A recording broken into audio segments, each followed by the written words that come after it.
friends, welcome to Doc and Doc. In this series of Doc and Doc, we will be talking about infertility. Today we have with us Dr. Ruchika Sood. She has more than 10 years of experience in handling infertility cases.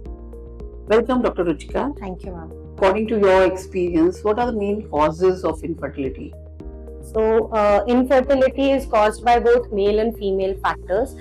For females, it can be that the egg is not releasing. There is a problem with the ovulation, and or there are cysts in the ovaries, like polycystic ovary, or there is endometriosis. The AMH is per se low.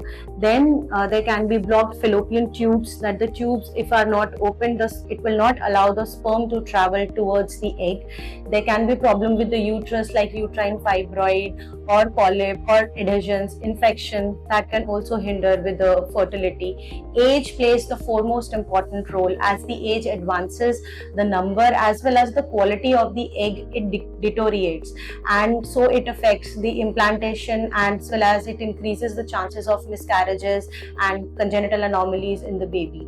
So age is the prime most important factor. If we talk about the male, for the males, lifestyle is very important. If they are having unhealthy lifestyle, that would decrease the sperm count as well as motility and may cause problem. There can be sexual dysfunction which is there in the males and would hinder with the implantation or the fertilization to occur.